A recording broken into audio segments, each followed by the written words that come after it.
Picture this. A stock in your portfolio jumps 15%, and within hours you've sold it.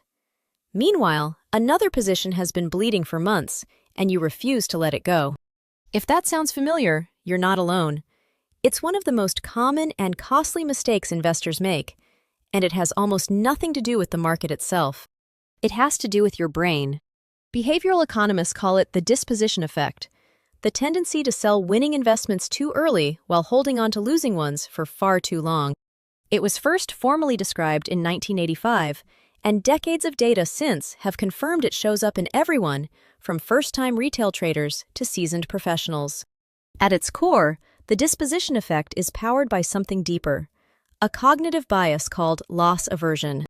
Research by Kahneman and Amos Tversky showed that the pain of losing money is roughly twice as powerful as the pleasure of gaining the same amount. In other words, your brain is not wired to maximize returns. It's wired to avoid regret. When a stock is up, selling feels fantastic.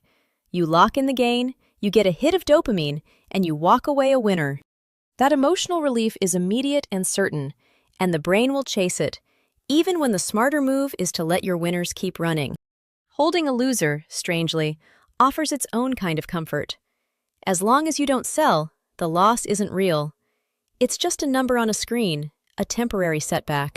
Selling forces you to admit you were wrong, and admitting a mistake is one of the most psychologically painful things a human can do with money. So we wait. We hope. We tell ourselves it will come back, even when the fundamentals say otherwise.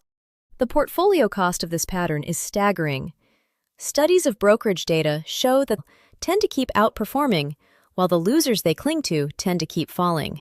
Over years, that single behavioral tick can shave several percentage points off annual returns, which compounds into a fortune left on the table.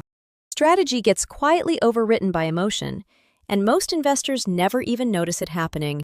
Breaking the cycle starts with awareness.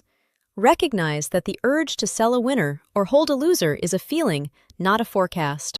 Set rules before you're emotionally involved. Define your exit points, both up and down, when you first buy the position, and write them down. Ask a simple question when you're tempted to act. If I didn't already own this stock, would I buy it today at this price?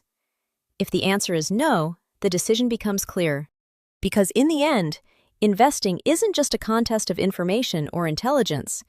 It's a contest against your own instincts. And the investors who win are the ones who learn to notice the trick their brain is playing and choose, deliberately, not to fall for it.